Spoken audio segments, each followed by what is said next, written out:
ഇന്ന് നമുക്കൊരു എസ്തൻറ്റിക് photo frame edit ചെയ്താലോ?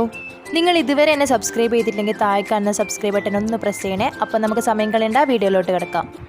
ഫസ്റ്റ് ഓഫ് ഓൾ നമുക്കൊരു ഫോട്ടോ ടൂൺ ചെയ്തെടുക്കേണ്ടതായിട്ടുണ്ട്. അതിന് ടൂൺമേ ആപ്പ് ഓപ്പൺ ചെയ്യുക.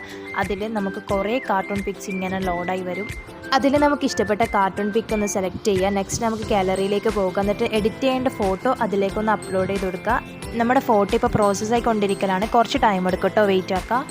ഇതാ നമ്മുടെ ഫോട്ടോ ഇവിടെ റെഡിയായി വന്നിട്ടുണ്ട്. പിന്നെ നമുക്കത് ഡൗൺലോഡ് ചെയ്തെടുക്കാം. നെക്സ്റ്റ് നമുക്കിതിൻ്റെ ബാക്ക്ഗ്രൗണ്ട് ഒന്ന് കട്ട് ചെയ്യണം. അതിന് ഗൂഗിൾ ഓപ്പൺ ആക്കുക. അതിൽ ബാക്ക്ഗ്രൗണ്ട് റിമൂവ് എന്ന് ടൈപ്പ് ചെയ്ത് കൊടുക്കുക. അതിൽ അപ്ലോഡ് ഇമേജ് ക്ലിക്ക് ചെയ്യുക. അപ്പോൾ ഇങ്ങനത്തെ ഒരു ഇൻ്റർഫേസ് ആണ് ഓപ്പൺ ആയിട്ട് വരിക. അതിലും അപ്ലോഡ് ഇമേജ് ക്ലിക്ക് ചെയ്ത് കൊടുക്കുക. ശേഷം നമുക്ക് കട്ട് ചെയ്യേണ്ട ഫോട്ടോ ഇതിലേക്കൊന്ന് അപ്ലോഡ് ചെയ്ത് കൊടുക്കുക. കുറച്ച് ടൈം എടുക്കും കേട്ടോ.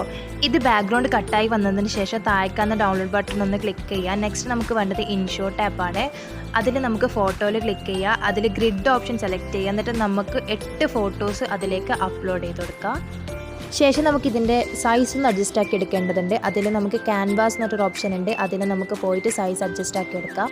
ഇതിന് നമുക്കൊരു എഫക്റ്റ് ഇടേണ്ടതായിട്ടുണ്ട്.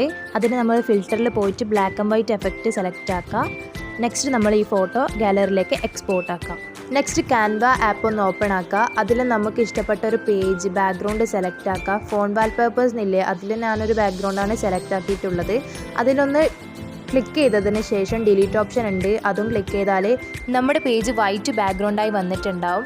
നെക്സ്റ്റ് നമ്മൾ ഗാലറി എന്ന് പറഞ്ഞൊരു ഓപ്ഷൻ ഉണ്ട്. അതിൽ നമ്മൾ നേരത്തെ എഡിറ്റ് ചെയ്ത് വെച്ച ഓരോ ഫോട്ടോസും അപ്ലോഡ് ചെയ്ത് കൊടുക്കുക. എന്നിട്ട് നമുക്ക് ഓരോ ഫോട്ടോസെല്ലാം എങ്ങനെ സെറ്റ് ചെയ്യുന്നതെന്ന് നിങ്ങളെ മൈൻഡ് സെറ്റാണ്. ഞാനിങ്ങനെയാണ് സെറ്റ് ചെയ്തിട്ടുള്ളത്. നെക്സ്റ്റ് അതിലേക്ക് താഴേക്ക് തന്നെ ടെക്സ്റ്റ് എന്ന് പറഞ്ഞൊരു ഓപ്ഷൻ ഉണ്ട്. അതിൽ കുറേ ടെക്സ്റ്റ്സ് അവൈലബിൾ ആണ്. നമുക്ക് ഇഷ്ടപ്പെട്ട ഒരു ടെക്സ്റ്റ് സെലക്ട് ചെയ്തതിന് ശേഷം നമുക്ക് ഇഷ്ടപ്പെട്ട റൈറ്റിംഗ് കൊടുക്കുക. അതിലേക്ക് തന്നെ ഫോണ്ട് മാറ്റാനും കളർ ചേഞ്ച് ആക്കാനുള്ള കുറേ ഓപ്ഷൻസ് അവൈലബിൾ ആണ്. സോ അതെല്ലാം ചെയ്തതിന് ശേഷം ഡൗൺലോഡ് ചെയ്തെടുക്കുക. ഇത് നമ്മുടെ ഫോട്ടോ ഇപ്പോൾ ഗാലറിയിലേക്ക് സേവായി വരുന്നുണ്ട്. അപ്പോൾ നമ്മുടെ എസ്തൻറ്റിക് ഫോട്ടോ ഫ്രെയിം ഇവിടെ റെഡിയായി വന്നിട്ടുണ്ട്. അപ്പോൾ ഇന്നത്തെ വീഡിയോ ഇത്രയേ ഉള്ളൂ. ഇതുപോലുള്ള വീഡിയോകൾക്കായി